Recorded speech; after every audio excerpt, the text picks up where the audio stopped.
all kind of big classes, right? Since we're racing through the ACI curriculum, we're doing the review class of the review course of ACI 6, 7, 8, 9, and 10. And we are halfway through the review of course number 8, Death and the Realms of Existence. Did you know you were in a review course? No. Okay. You know what? If you excellent. You're here for all the right reasons. If any of the this does assume that the course does assume that you've taken some of these, but it's also a really great introductory.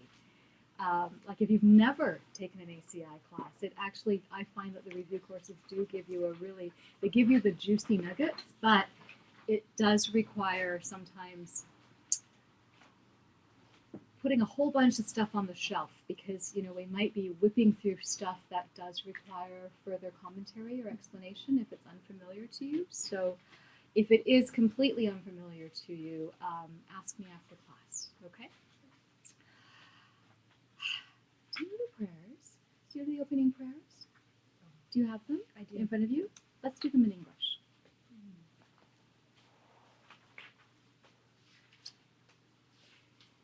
Here is the great earth, filled with the smell of incense, covered with a blanket of flowers. The great mountain, the 4 continents, wearing a jewel of the sun and the moon.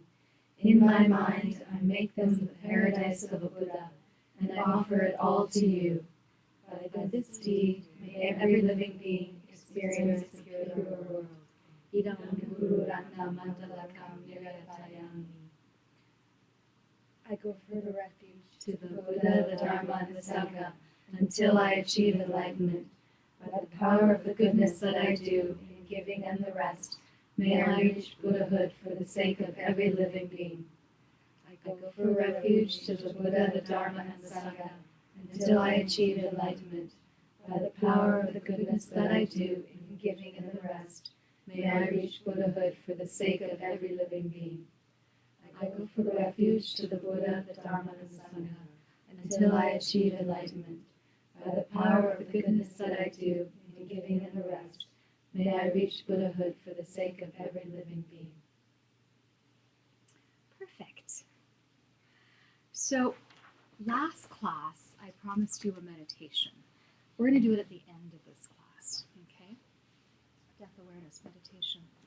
Do you remember we left off in the Bardo, or we left off talking briefly about the Bardo? Because in this whole Death in the Realms of Existence, really the Realms of Existence part is just a guided tour through all the different neighborhoods of suffering. And the death part is really death awareness, so that you've got motivation to do something about it, something about not staying in this cycle, the spin cycle of suffering, as we can sometimes refer to it. You have to remember with any of this, though, right? We have to remember our highest understanding of karma and emptiness. Basically, at the end of the day, I think I've said this to you before, I really have nothing else to teach you but karma and emptiness, but in all the different ways that we can possibly try to wrap our heads around it, because a lot of it sounds logical when you hear it, but then it slips away, like Floriana likes to say, a slippery pig. And, a lot of this wisdom will be like that, depending on our karma in the given moment, right? So the most important thing to remember about all of this is that everything is a projection. Everything is your perception based on your projection coming from you. Your world comes from you and not at you. And it's really easy to say, hard to actually know in the moment. It's really a shift in perception. And we can, most of us can understand that by now, that if you have an angry person in your world, they are not out there self-existently being that way, although in the moment, it can feel like it. But if you've done any sort of ACI, logged any sort of ACI time, you know that your next thought should be, okay, wait, I'm not supposed to yell back, you know, like, and you start to think about why you're not supposed to yell back, not just because you heard it in an ACI class, but why. And you start to unravel that understanding, right, of where these experiences people in our world come from. The classic examples of teaching us about our perceptions is, I guess I could have used the whiteboard, but that's okay. Sorry, Yuli asked me earlier, do you need the whiteboard? I said, oh, no, I don't. And then, of course, I can make it. no, it's okay. I was just going to illustrate badly the seed to a sprout. How many of you have heard that? Yeah. How many of you have not heard the seed to the sprout? Okay. Let's get the whiteboard. Sorry, Yulia. Okay. Yeah. Often this whole philosophy of understanding perception is given by this example of an explanation of how a seed turns into a sprout. Right now I happen to be sprouting wheat berries, so I am very interested in how the wheat berry was going to have a little sprout, right? But so we think of this seed, right? And we think of this sprout. Somewhere along the line, the seed becomes the sprout, right? But where is it? Like, is it when the seed has this little sprout peeking out, or is it when the seed is almost gone and the sprout is almost up? And then, you know, like when the sprout is completely there, it's like it sheds it's almost like a snake shedding its skin, right? You can sometimes see like I was sprouting mung beans the other day, and that little green outer thing just kind of like, it's like a petal almost that falls off, right? But when did that happen? Like, when is there a moment that you can define as the end of the seed and the beginning of the sprout? Because in terms of perception, actually, let's go one step further.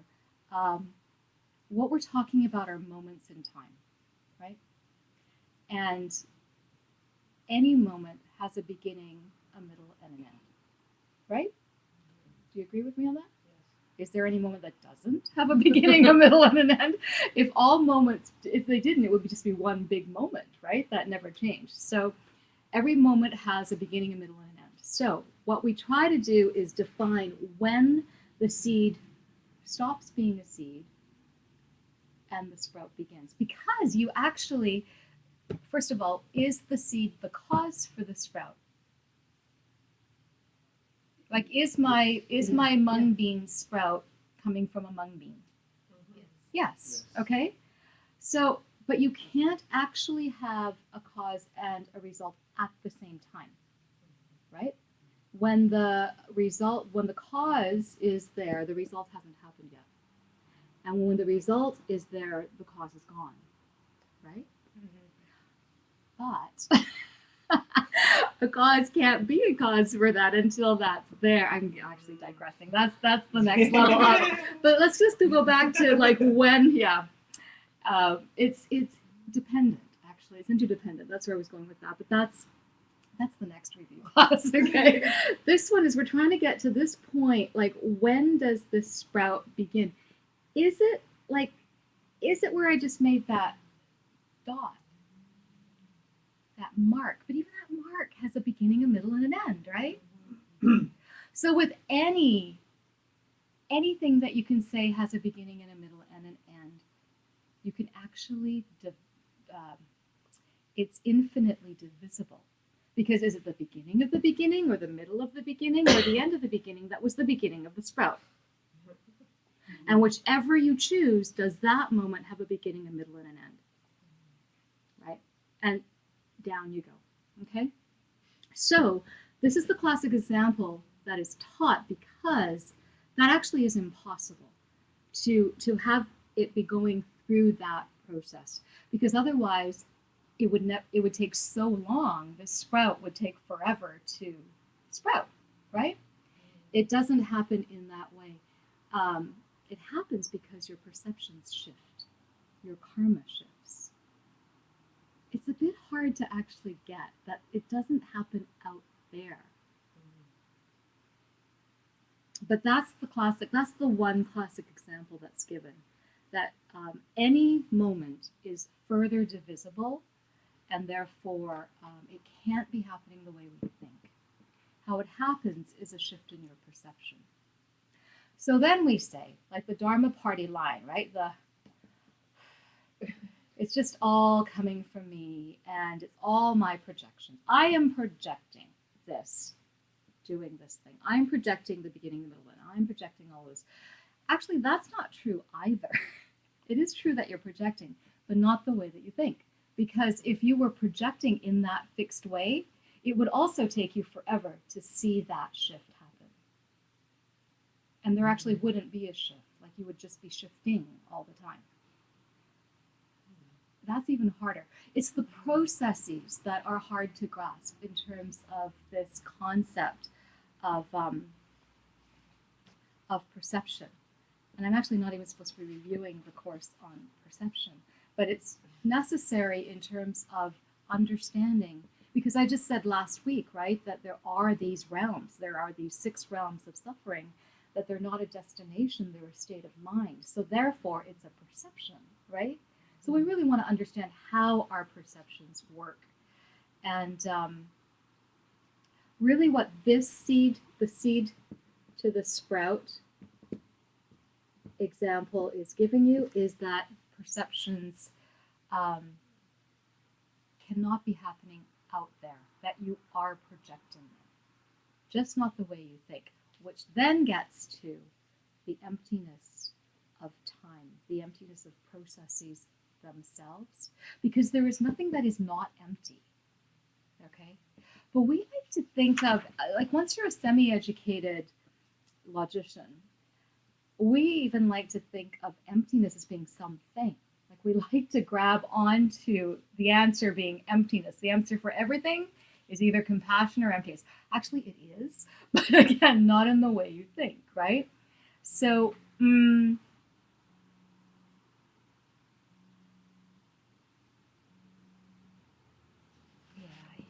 when we were talking about Arya Nagarjuna, Arya Nagarjuna is famous for teaching us about emptiness. The other one that is famous, maybe you're more familiar with, is the argument of, is this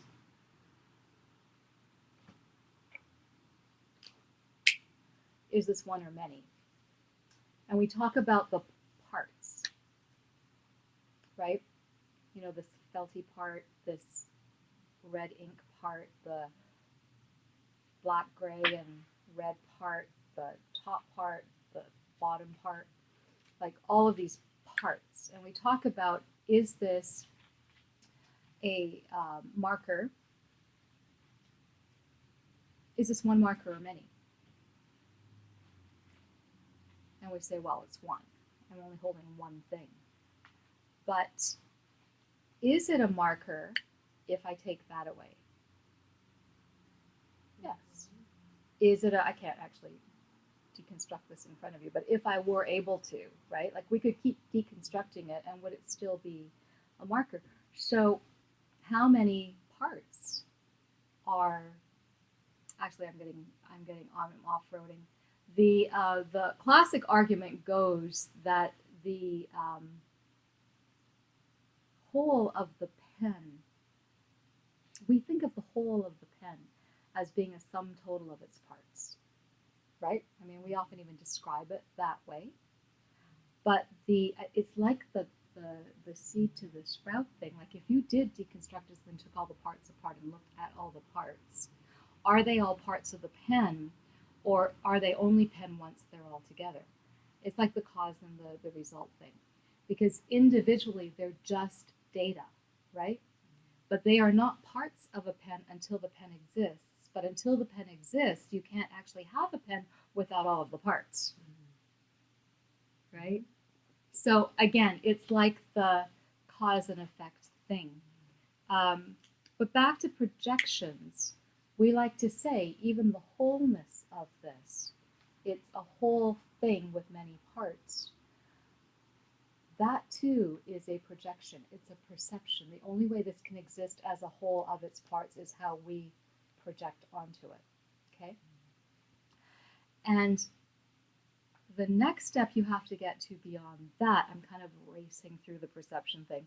The next thing you have to get to beyond that, it's okay, Wesley, I know the head hurts when we think about this stuff, but the thing you have to get to beyond that is that, yes, we say as party line, everything's a projection coming from me, but then we think that we're the projector. Don't we? Mm-hmm. Right? Yeah. Like, I am projecting this, therefore I am the projector of this. Yeah. Guess what? There's no projector. There's no projector. You're projecting yourself, projecting your projection. And that projector was also projected from a previous. Yeah, exactly. Yeah. In fact, there is no projector. There is only projecting. Ever. Oh. And all of reality is like that. So we project everything, including the projection of the projector. Projecting. Okay? We're projecting ourselves when we are thinking about projecting ourselves. Awesome. But the good news is, despite the head hurting, the good news is because of that, everything's changeable. Everything is changeable. Everything's perfectible. If you put the right causes into place, you will get the correlating result. You will, you must, right? Because of the laws of karma. But even again, this is where everything is a projection forced upon me by my karma. It kind of trips off of our tongues when we're a slightly educated Dharma student. And we don't even stop to think about that. And so this is like you have to stop and think about that. Because even as we say that, we make it somehow self-existent. Okay?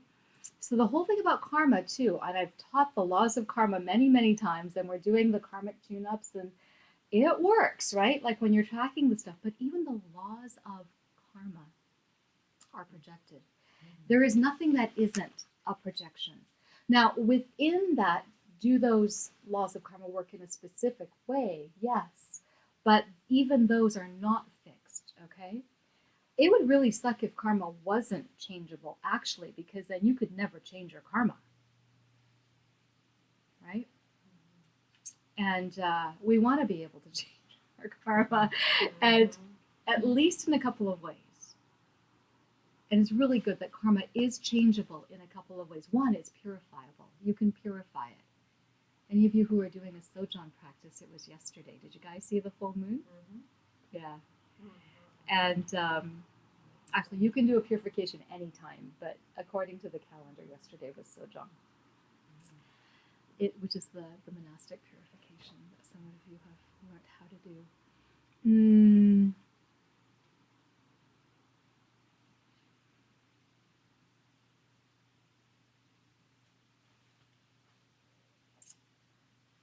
This actually gets into, okay.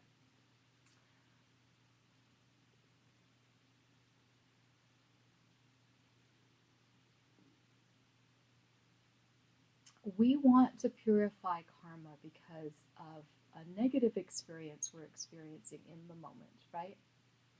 Like a karma ripens for us and it makes us unhappy or upset or discontent in some way, right? If it results in a negative experience for you, that's the result of a bad karma. So if we're experiencing a negative result, then we usually, as an educated Buddhist, want to purify the causes that would have brought that to us in the first place, and B, not replant that same negative cause, right? So the thing about that present ripening, though, it is the result of something we did in the past, right? And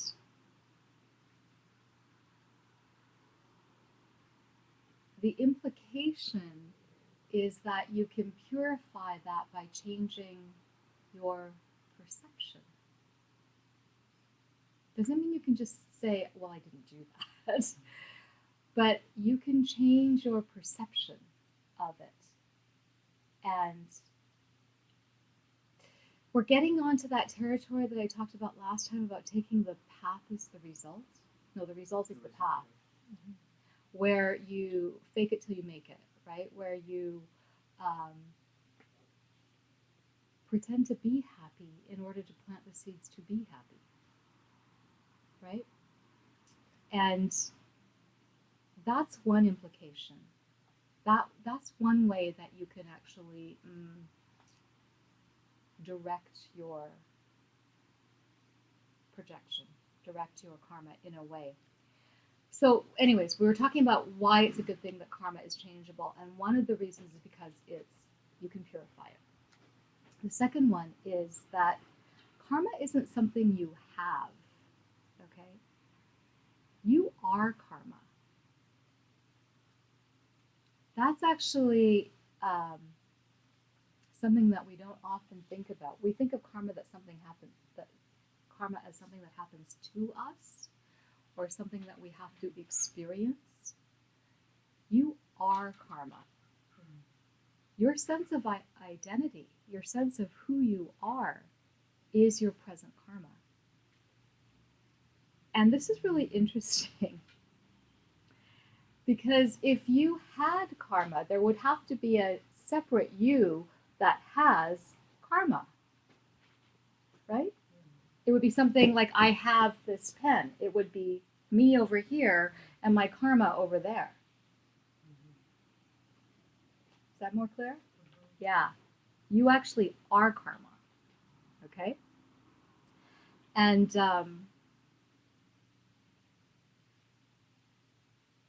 we think, this is really good, we think of ourselves the way we think of ourselves because we have the karma to think of ourselves that way, but we think of ourselves in the way we do, and we have the karma we have because we think of ourselves the way we do. Raw karma is thought. Remember? So back to that, the cause that happened and the thing that you're purifying, and the fact that you are karma, you are who you thought you once were.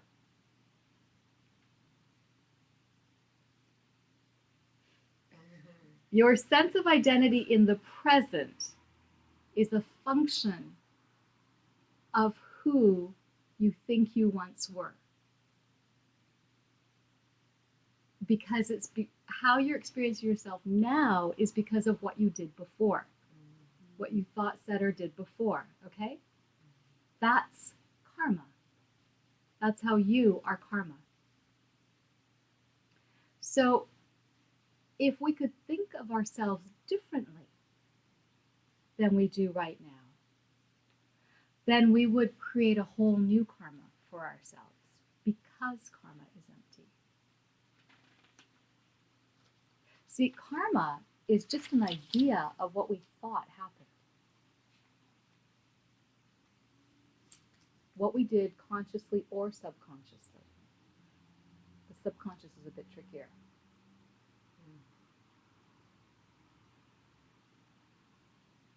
So there's a time gap. There's always a time gap with karma. And that's the hard part. We're living in the past then, constantly in our face. Well, are you living in your past? Can you? Is that even possible? No, I meant this, right? This versus this. That's right. Well, actually, most of the time people are either they're thinking about what's gone, or they're thinking about what they want, and they're not actually thinking about where they are.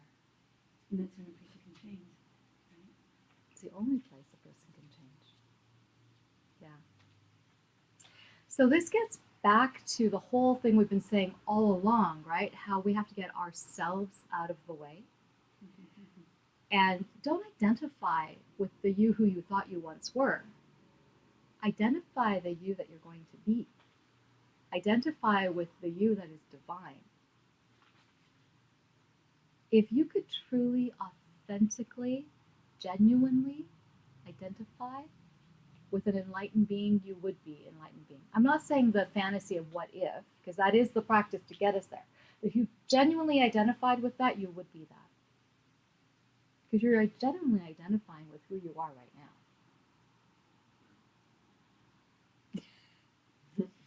Yeah.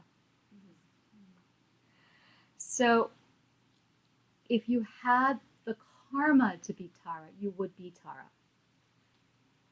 And how do you get the karma to be Tara? By being Tara.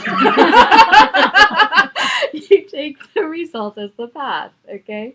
So you act like Tara, okay? You act like the Buddha. Like if we acted like the Buddha, if everything we did was, okay, I want to be Tara. How do I be Tara?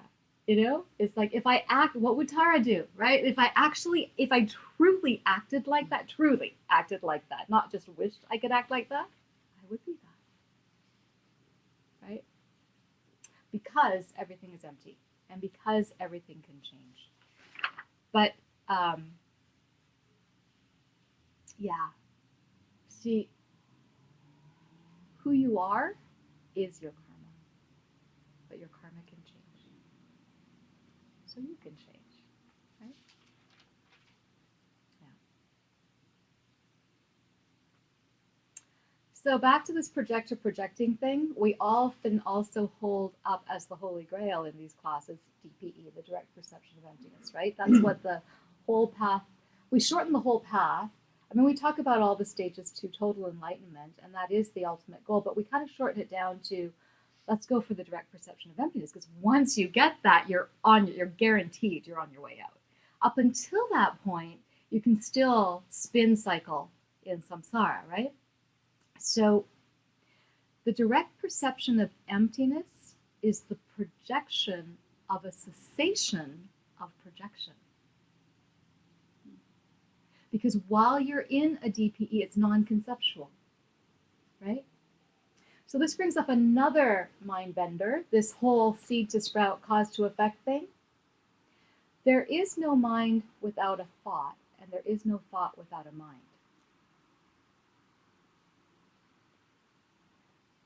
You want to take that to the debate ground? But it is.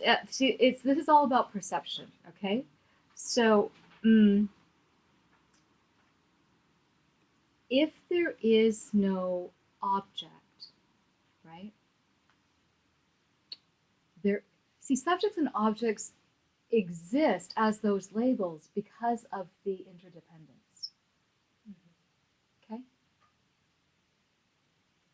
No object, no subject. So while you're in your direct perception of emptiness, and there's no mind that is waiting around to think something, right?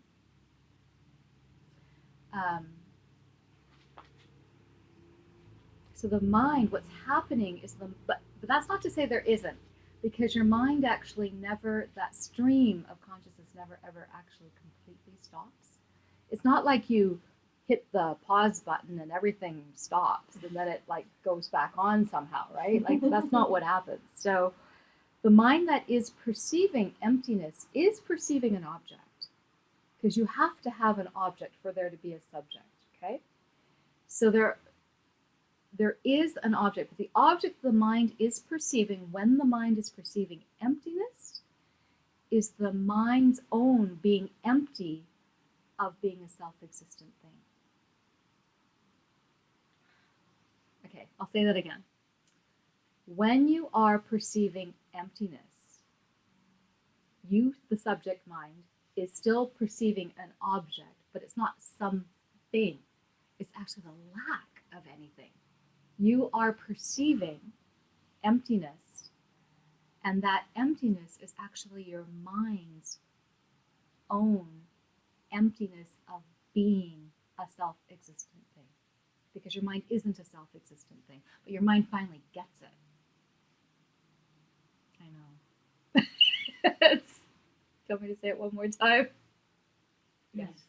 Okay, let's see if I can understand it. Maybe if I repeat it one more time, I'll understand it. So, well, let's just backtrack to the subject-object thing, because I think that that's where we get a little hung up. In the direct perception of emptiness, right?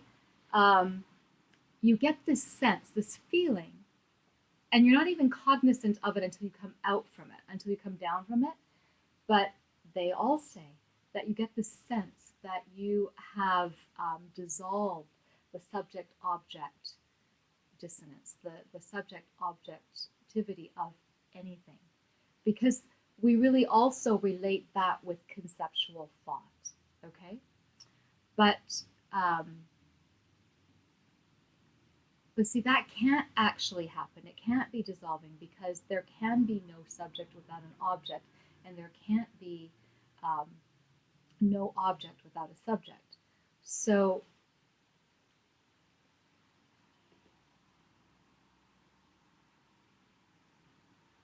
they exist interdependently, right? Subject, object, mind, and thought. So the mind has to be perceiving something, okay? But what it's perceiving when it's perceiving emptiness is the mind's own emptiness of being a self-existent thing.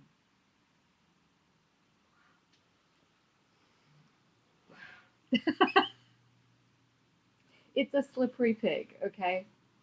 But it's also kind of a wow moment, I think, when you think about that. Yeah. Can I tell a short Zen story? Sure, go for it. I read it a long time ago, in a little book. It's about a nun who was a Buddhist nun. She had been studying for a long time, but she couldn't have this experience for some reason. And one day she was carrying, it was dark in the evening, she was carrying a basket of water, and the moon was reflecting in that basket. Do you know that story?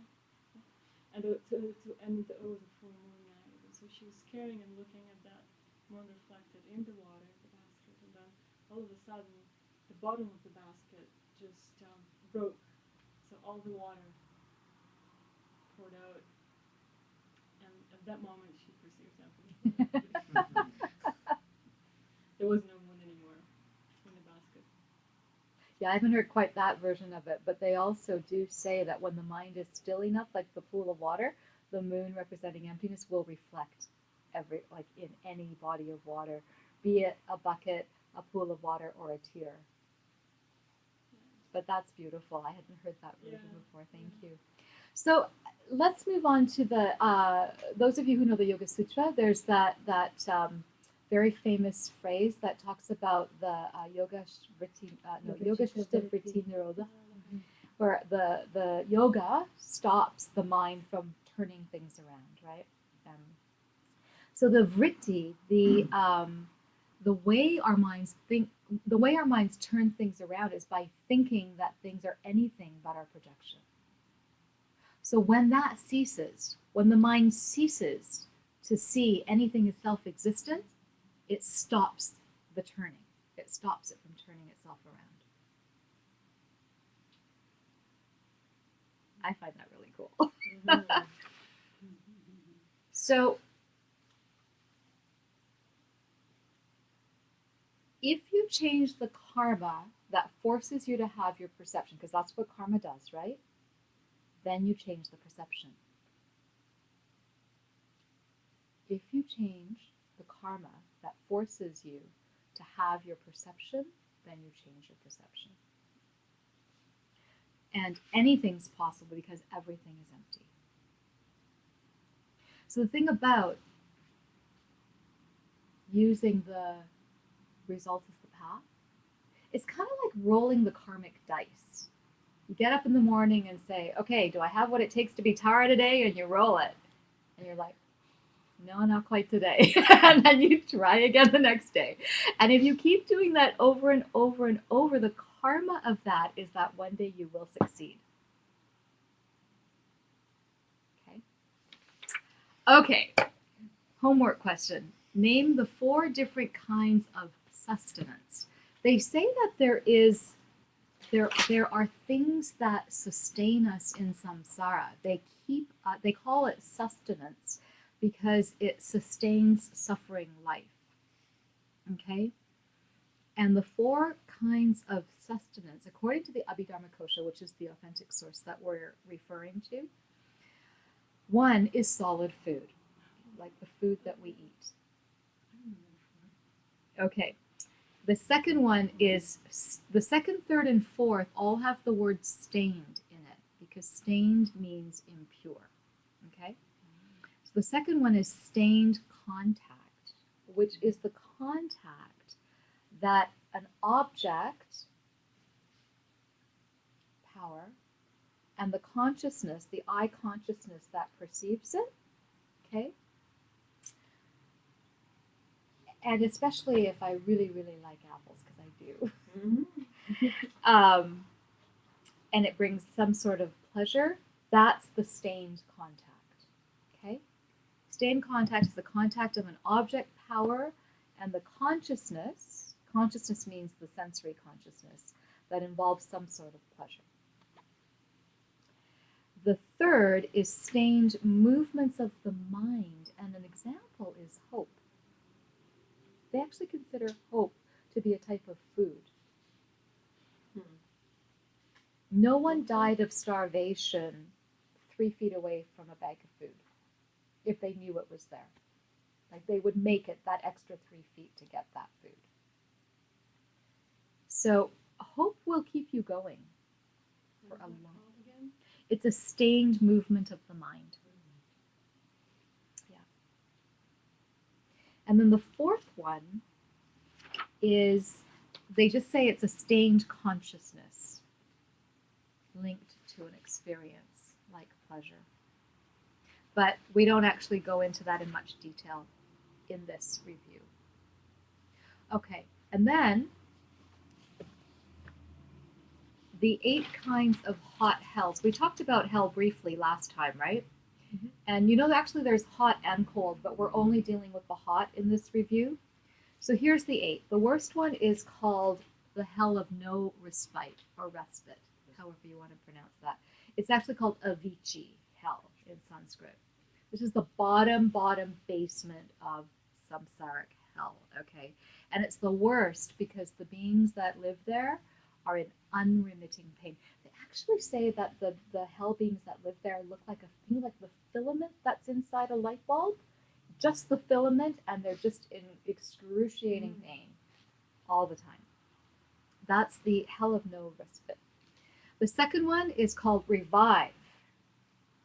This is because the beings in this particular hell are always battling with each other. They're striking each other with weapons. They all kill each other. And then suddenly a big voice comes out from the sky and says, revive. And they all get up and do it all over again and over again and over again. And this is until that karma runs out, okay? So it's like a video game of hell, actually, okay? That's the second one. The third hell of the hot, we're talking about the hot hells here, is called lines of black. So remember when we talked about throwing karma and finishing karma, and I said that, you know, you could have the bad throwing karma to land in hell, but you could then have a better finishing karma because you're a hell guard.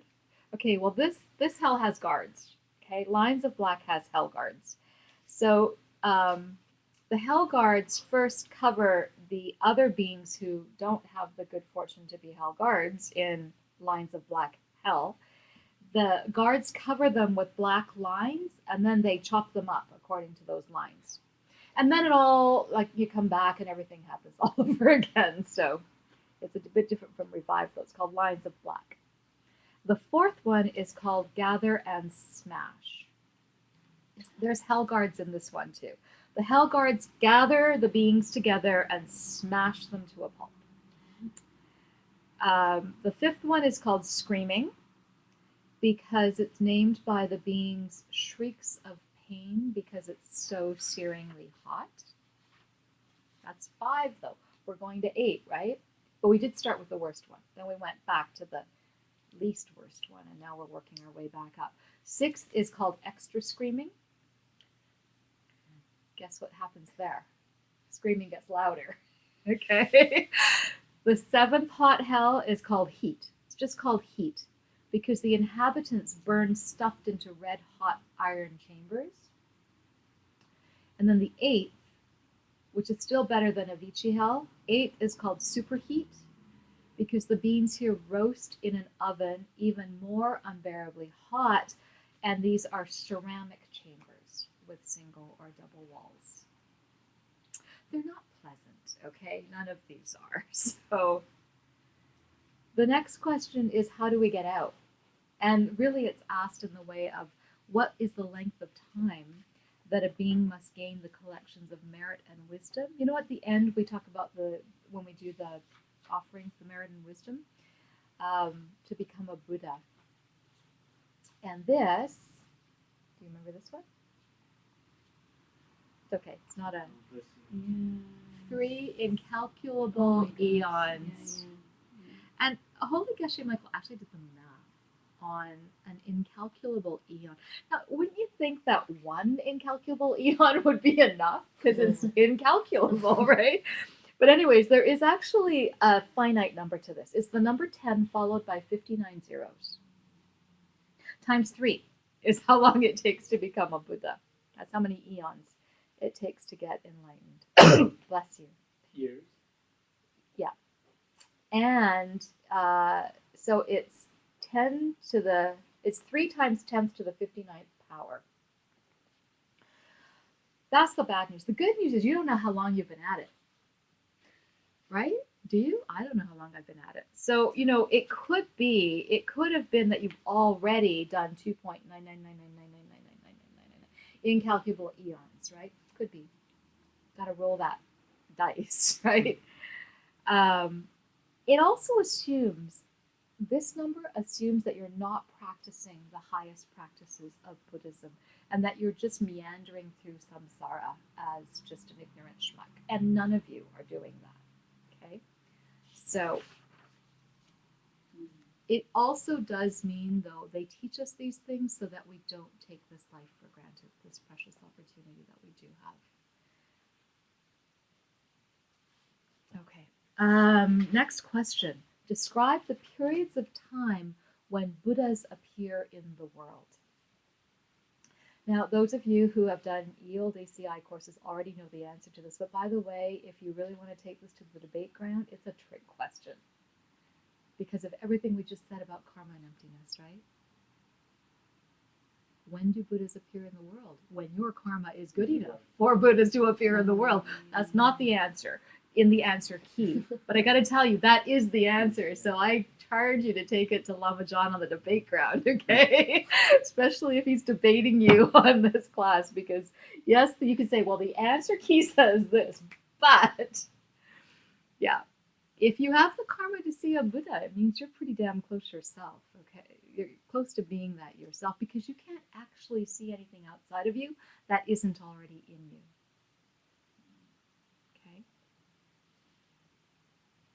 Good or bad, right? Uh-huh. But according to the Abhidharmakosha, which is what we're actually referencing, that's the hat we're wearing, Buddhas do not appear when the average lifespan is increasing. Yeah, when lives are getting longer, they don't appear. That's the definition. And I think what that means is when life is too good, then we don't think about things like this, right? They only show up when the average lifespan starts to shrink and people start to freak out. In the Bhagavad Gita, they say Krishna appears when there's adharma in the world. No dharma, right? Yeah, exactly. And they say this too, degenerate times. You know, Buddhas appear in degenerate times. Or maybe when there's worldwide economic downturns or, you know, natural disasters happening at every corner. And yeah.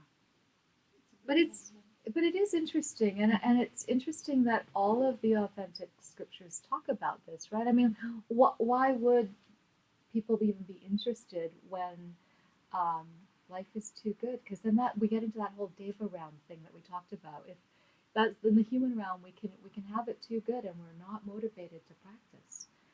And the thing is, that doesn't mean that you should be this downer Buddhist. Like, that's not it at all. But you shouldn't just be using up. Like, if you are experiencing a pretty idyllic life, which most of us actually are compared to, 99% of the world, right? We can't take it for granted. It's a precious opportunity, and you do need to have adequate shelter and sustenance and all of that in order to practice. To have the leisure and fortune to practice. But Buddhas do not appear when it's too good. Okay. Homework question. There are 4 parts to the contemplations on death. We are going to actually do a death meditation at the end of class. Do you know that death awareness meditation is one of 2 main meditations to give you a foundational practice? The other one is meditation on leisure and fortune. If you're working your way through the Lam Rim at all, or if you're following Holy Geshe Michael's Lam Rim teachings, this is right at the beginning of the path where you are getting the proper motivation. And death awareness meditation is a really good foundational practice to do, as is leisure and fortune meditation. And as a bonus, because most of you know that I received this oral one from Lama Maru, he gave us, and I'm going to give it to you, a beautiful sadhana, a beautiful practice that you can do where you actually do the leisure and fortune and the death awareness meditation in your morning lull.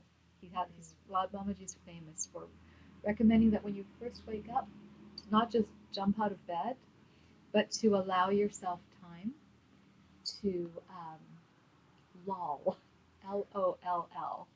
And he actually gives us substance to practice. I'll give it to you before class is out today.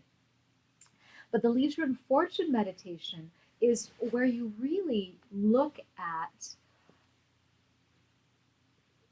the fortune is what disadvantages are you unencumbered by?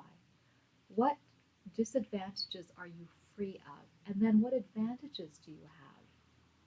What positive advantages do you have in your life? All the things that are going right for you.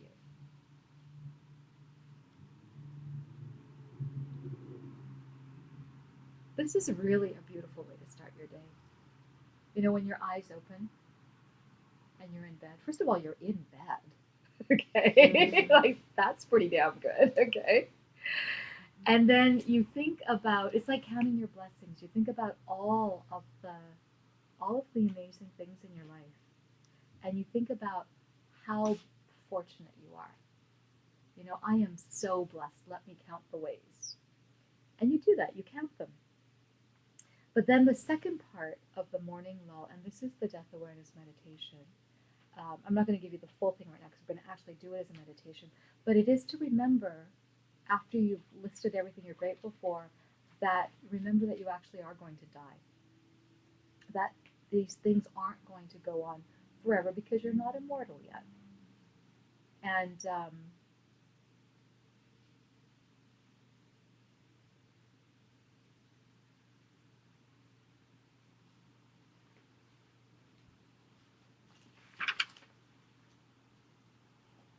when you remember that life doesn't go on forever, if you want to achieve permanent happiness,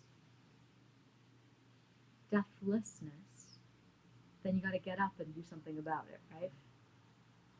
So that's the motivation, to get out of bed and to start getting serious about taking this opportunity that you have in this life to get out of suffering. So that's the morning lull.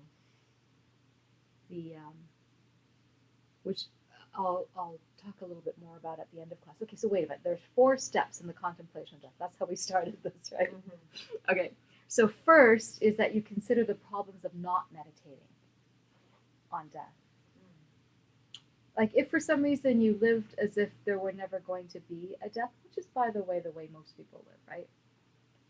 Until reality hits them with a 2x4.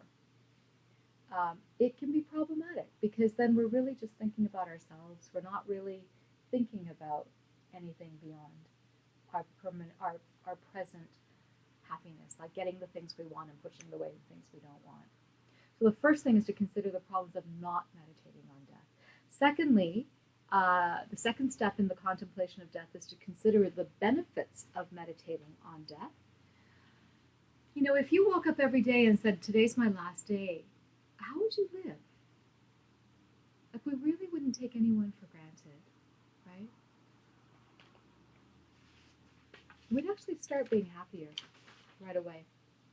3, identify with the kind of death awareness that we seek to develop. So there's actually a bad death awareness and a good death awareness. Bad death awareness is where you just freak yourself out. And you know, a lot of people fear death, right? That's the wrong kind of death meditation, okay? The good one is to realize that it will come, that it's a fact of life, like just to get really, really clear that things are impermanent, and that it doesn't mean that you shouldn't be attached to things, but you shouldn't be attached to them in an ignorant way. Because everything that you're attached to, your loved ones, your possessions, maybe your status, maybe your car, I don't know, like whatever you're attached to, your intelligence, your looks, your health, whatever, it will all go, okay? But it's not that that won't happen, but you're not just spacing out on your life and thinking that everything you have will always be there.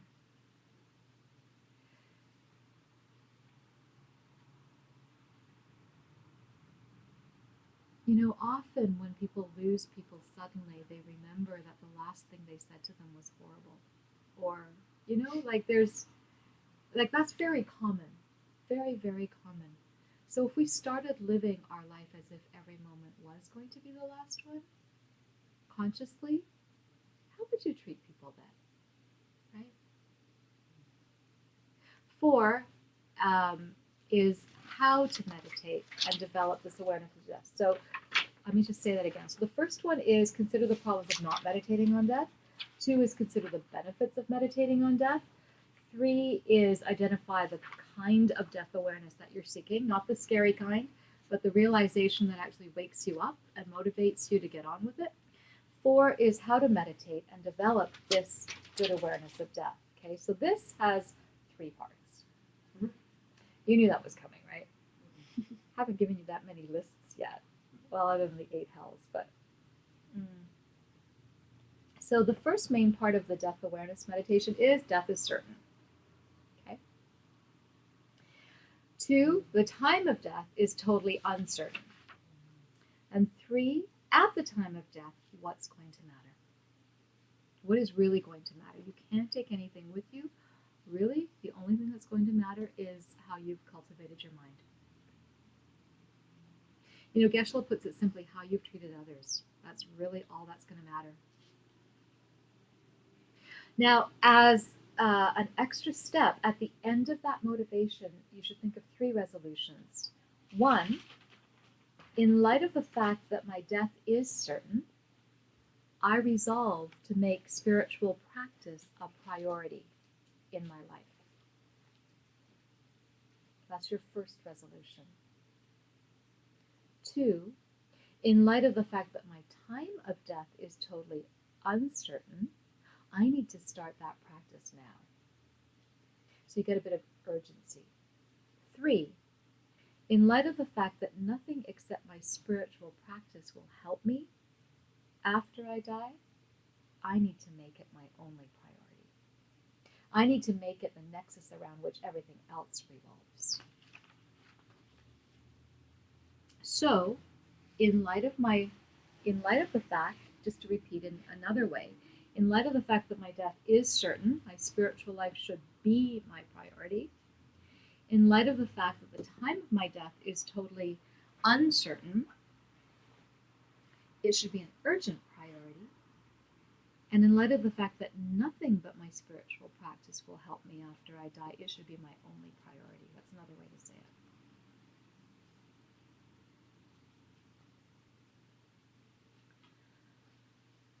So, yeah.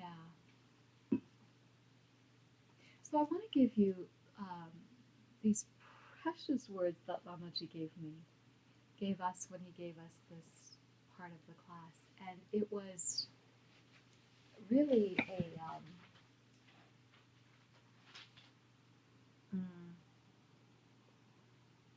template for a really useful way to live your day.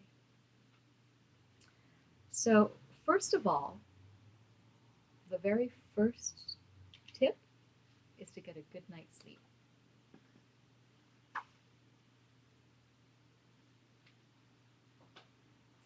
And Lamaji says for most people, this should be 8 to 10 hours per night.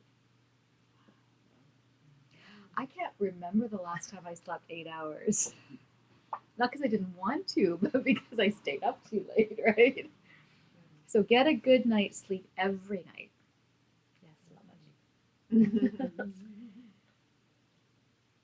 Next tip, don't set your alarm.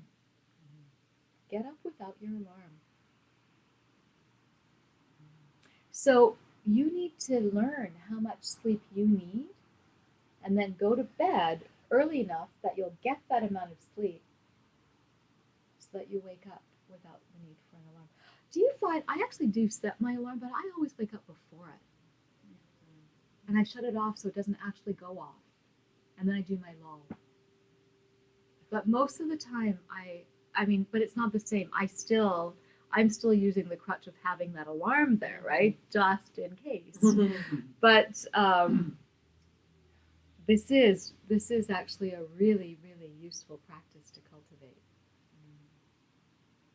And if you get real, a time when actually I find you can test this, is if you get a chance to do any sort of extended retreat, is a good time to practice this, because you will find your body will go like clockwork. And but even beyond that, learn how much sleep you need and what time you need to go to bed in order to get up at the time that you need to, and don't use an alarm. And then 3, guess what that is? When you do wake up, morning lull. Morning lull. First of all, think what an amazing life you're leading. That's the next step. Morning lull. What an amazing, miraculous life I'm leading. How many things are going right for you, right? Have those be your first thought. Even if there's stuff that isn't going right, don't have those be your first thoughts, okay? Have your thoughts be on what is going right. And then think about the fact of death, the fact that you won't live forever, that you don't know when you're going to die, and today could be the last day.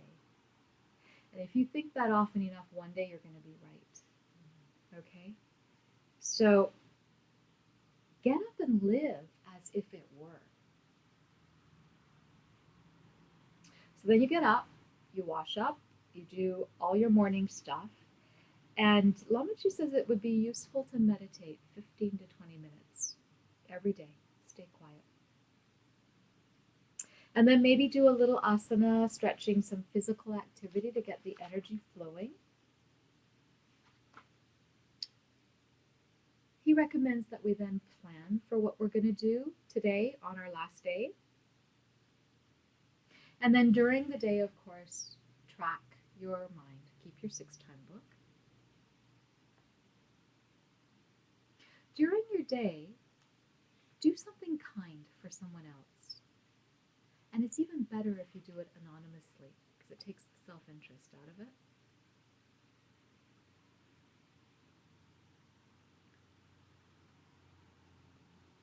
And live simply, so that you can work less and get your time back.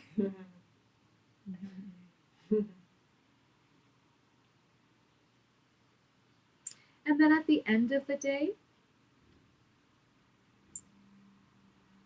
say you've been working all day or helping people all day, go home, relax, and do the couch potato contemplation. The rejoicing? This is to imagine what it would feel like to have no problems at all, to not have any unhappiness at all.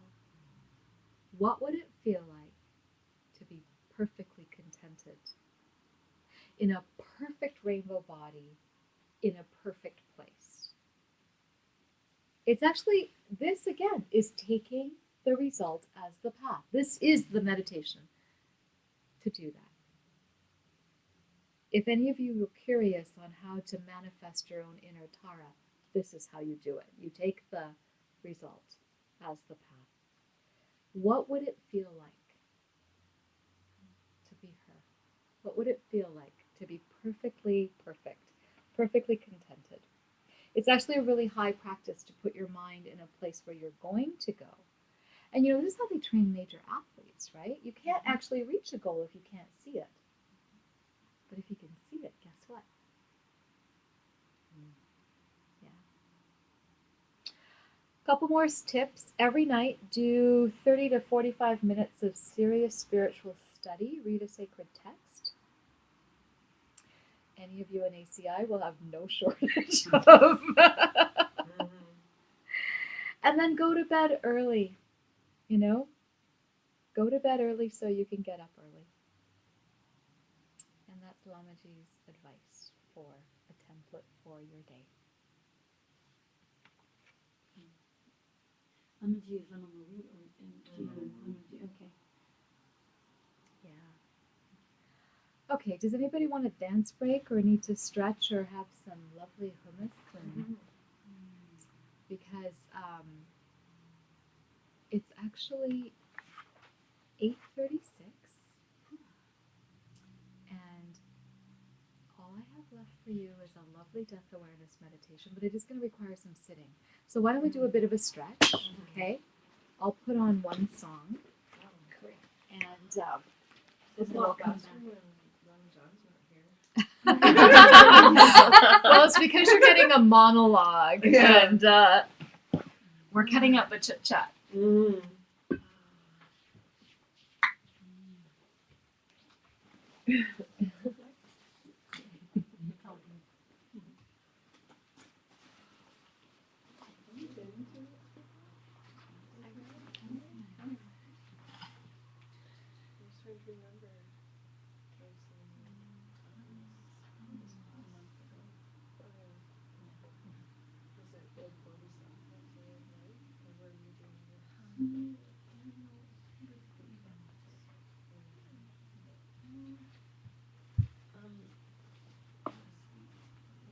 Yeah, I seem to remember now. You were sitting on that side, right? Yeah. Cool. Mind blowing.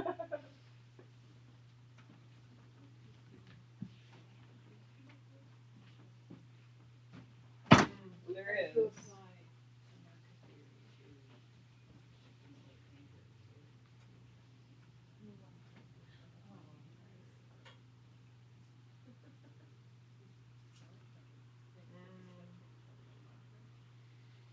Yeah.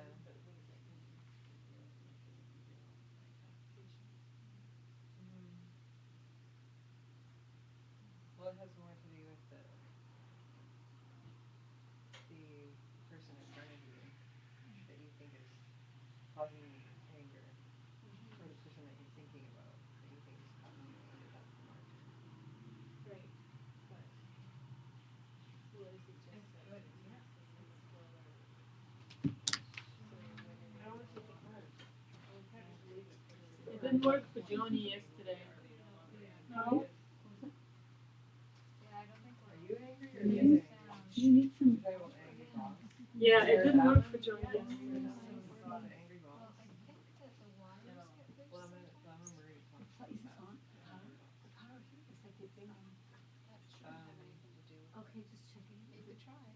Well, just saying. Yeah, like an angry boss is like a marketer. Right. In that we like Takes one to know one. see as an angry boss, but not everybody. And then we like sometimes go as far as a jerk, right? And then we get like everybody in on it and say, yeah, there's a jerk. But for me, all those families at home, who love this, they don't see him as a jerk. speaker. That's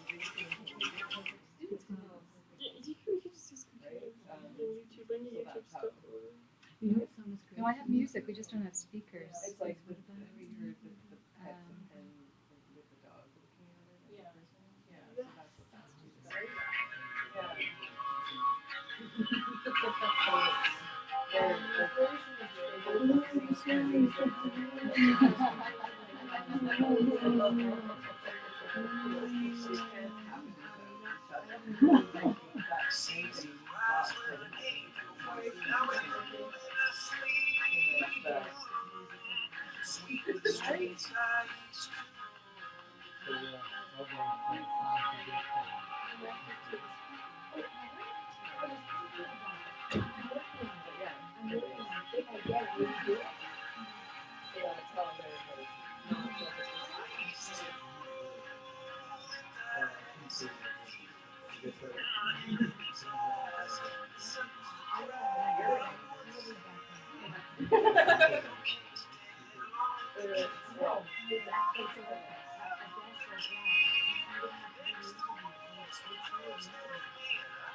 Yeah, so that's what that's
music.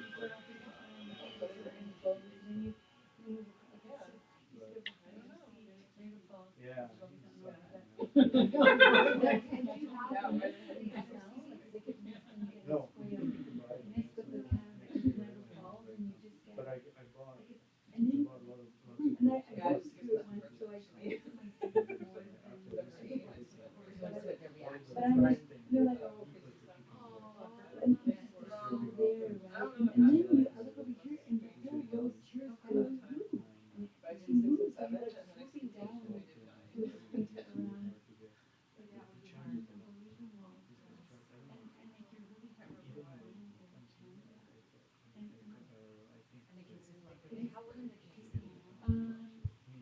they were like 3 or 5 and up to high school. Like it was. They want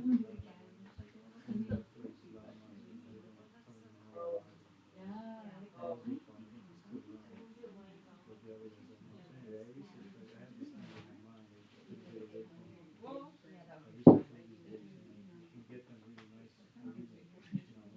mean, yeah.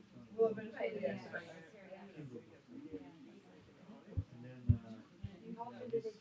Oh, for the day, all day, like for the day, like all she remembered. It's And I ended up having to like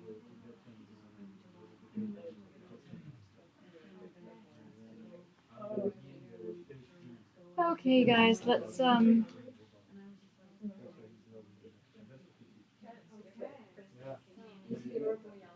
it's like your daily prayer. Anyway, that's so cool. Yeah. I think we could make that into a fundraiser. Fly over Canada. I could just charge more and then I just for 3 jewels. so you can assume whatever meditation position you prefer, whatever is comfortable. Thanks, Julia. Sit, stand, lay down, sit in a chair.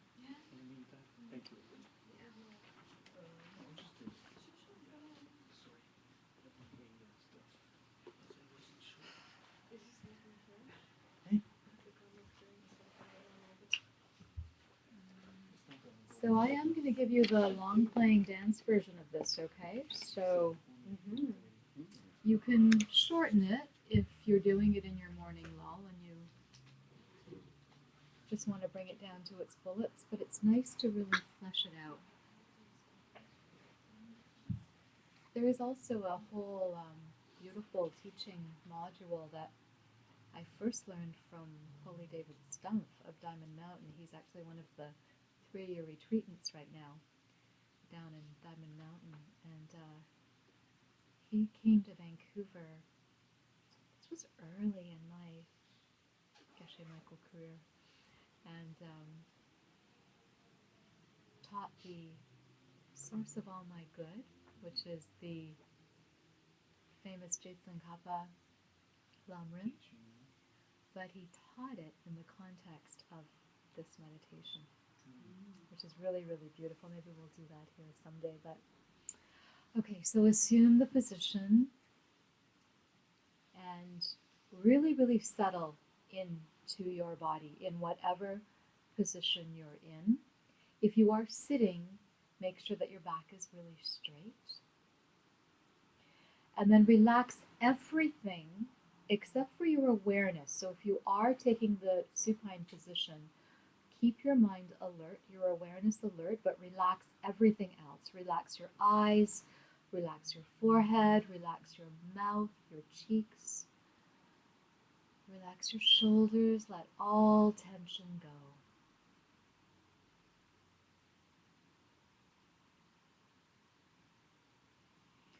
Take a couple of really deep breaths.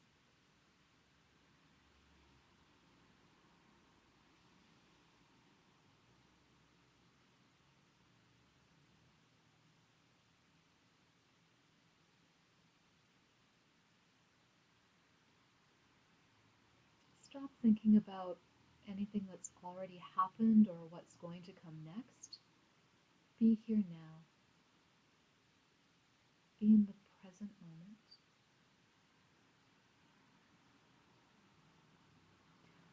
Bring your mind right into this room, right into your head, and just observe what is happening.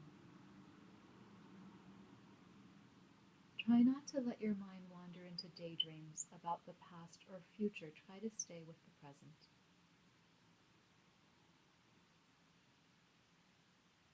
Notice that the one thing you are doing in the present right now is breathing.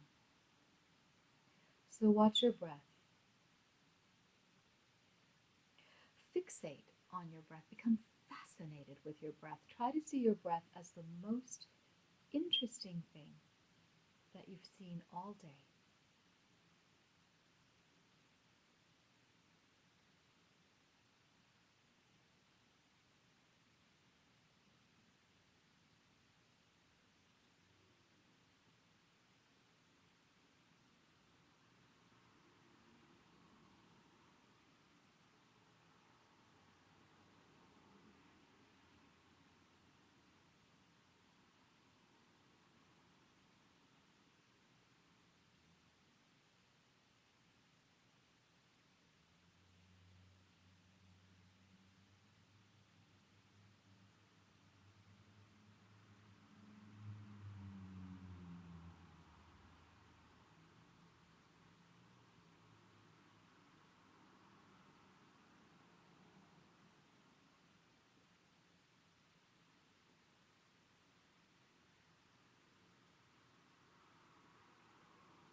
If your mind wants to wander, just bring it gently back to your breath.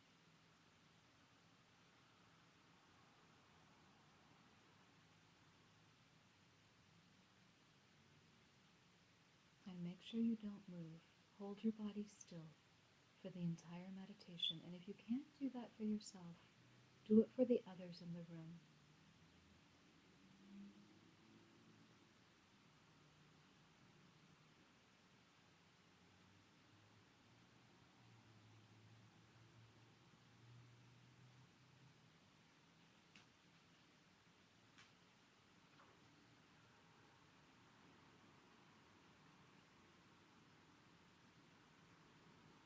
So the death awareness meditation begins with an analytical exploration of the first proposition, that your death is certain. So bring that statement up in your mind, death is certain, and think, is that true? Is it true that I will die for certain? Think about other people you know who have already gone, family, friends, people around you who are just suddenly gone. Are you somehow different from them? Are you somehow immune from their fate?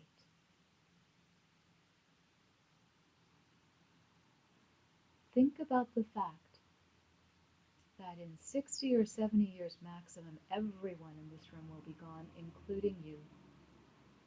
Or will you somehow be preserved and set aside from the fate that all other beings endure and have to face?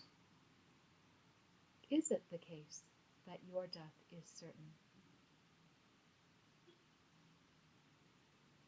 And if you get some little glimpse of truth of this proposition, if you begin to believe it, then hold your mind on it single-pointedly, burn it deep. Yes, I will die. My death is certain. I am mortal. And then hold that idea in a single-pointed way.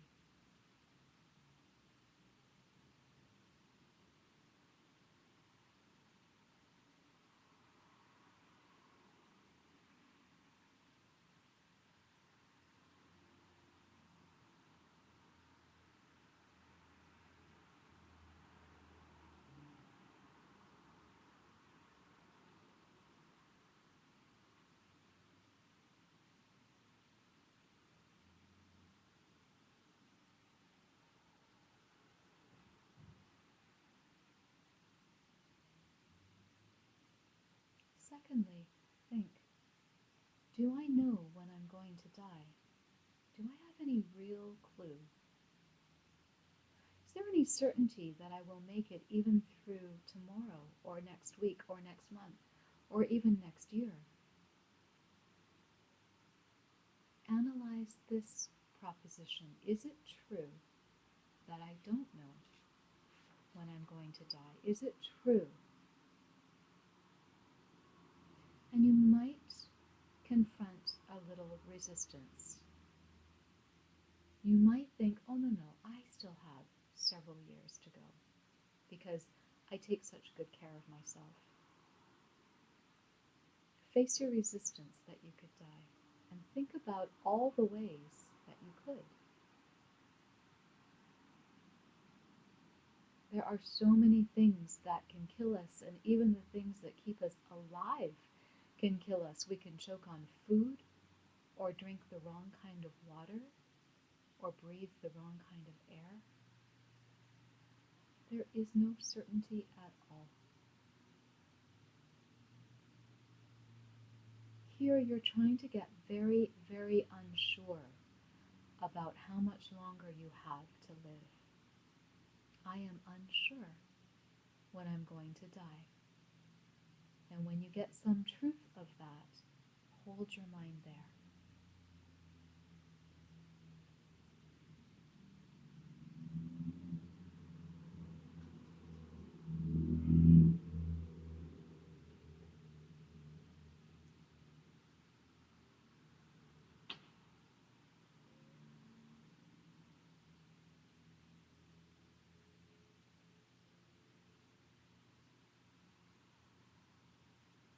Thirdly, think, what's going to help me when I do die? My death is certain. I don't know when it's going to happen, so what's going to help me when I die? Is money going to help me? Are the things I own going to help me? My car, my bike, my home, my new laptop, my iPod, my iPhone, my anything? Are any of my possessions going to help me? Are my titles going to help me? My certificates or diplomas? How about my achievements at work? Are any of these going to matter at all? Are my friends and family going to be able to help me? Are they going to be able to stop my death? Or even do much of anything at all?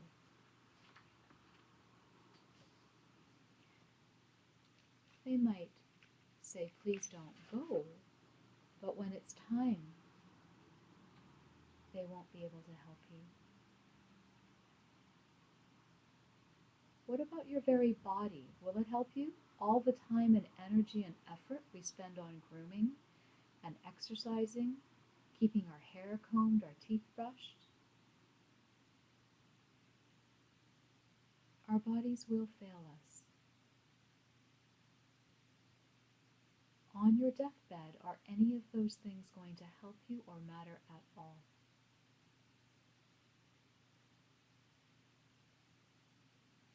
And then think, well, what would matter? What will help? And the only answer to that question is how you've prepared yourself spiritually, what kind of life you've led, and how you've treated others.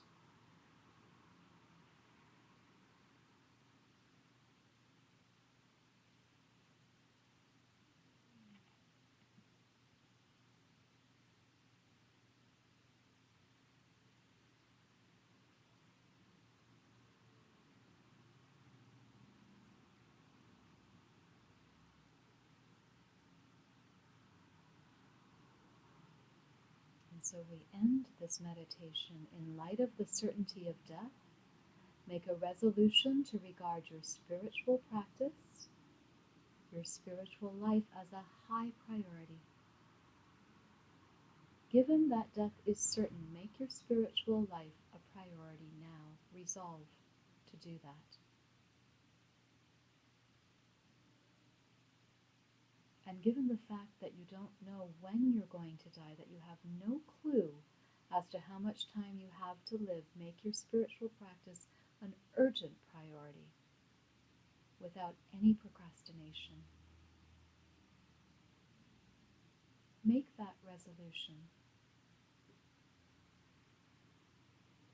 You're changing your life. You're living a sane, good life.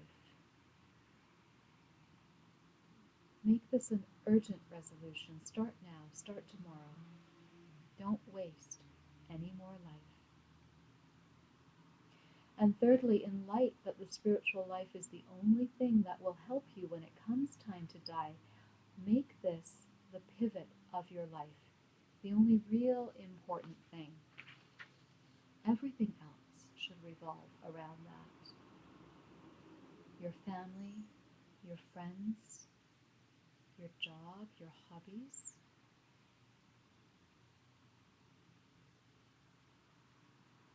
All of the dimensions of your life should be revolving around the center of what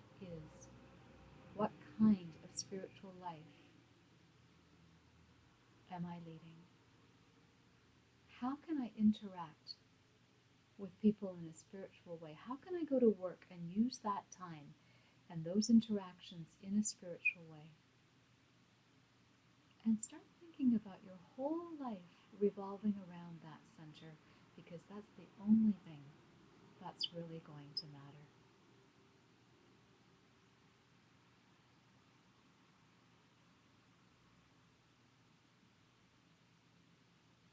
So with those 3 resolutions in your mind, begin to lengthen your breath.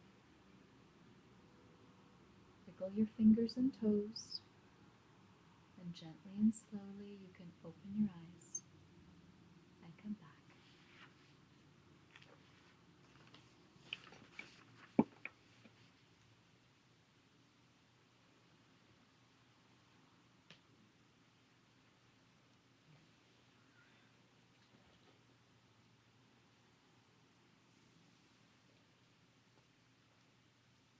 I used to do this actually not first thing in the morning, but last thing. I used to do this in bed, and I would have the best sleeps. But it is really, really exquisite to do in the morning but you have to leave yourself enough time to do it. It's also useful just to do it as a practice, just if you've got cushion time.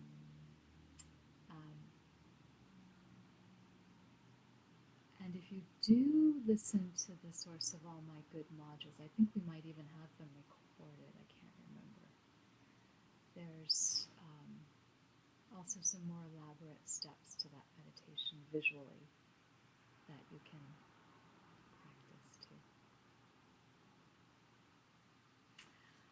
Okay, let's dedicate.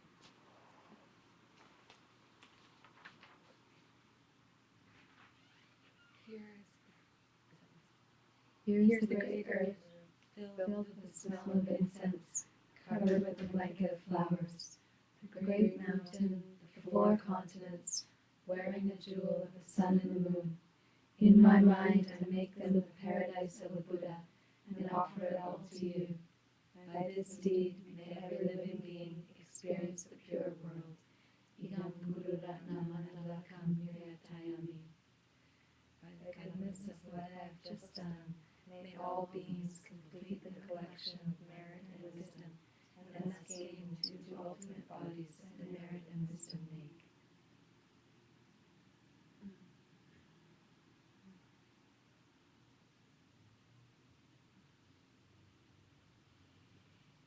Thank you, everybody.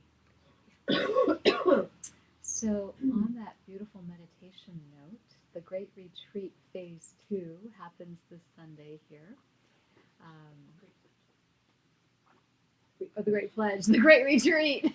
The Great Pledge, yes. Our meditation marathon to raise money for 3 jewels. And I don't know if any of you guys have been keeping track, but we're 80% there. 81% there. I just saw that email from Christine. Yeah. So we have passed the 12,000 mark. Our goal is 15. Yeah. So thanks to everyone who has participated and contributed so far, but we have that little bit more to go. So we still need to encourage pledges. And so this Sunday from 6 a.m.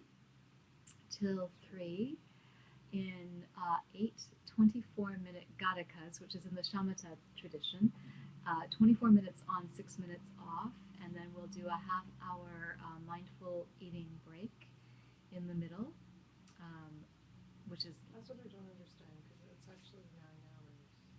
6 Well, to it's a 3. half an hour of cleanup, too, actually, at the end.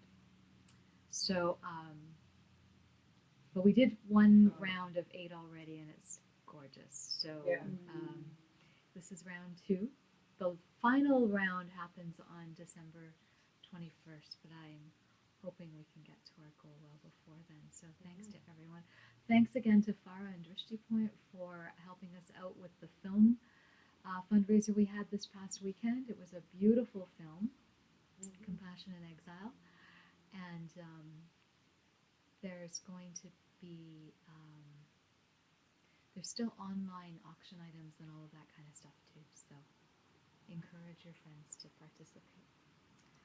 Thank you, everybody. Were there any questions? I didn't actually even ask for questions. Sorry. Usually when we meditate, we just like to float home after. It's so nice. Thank you, everyone. Thank you.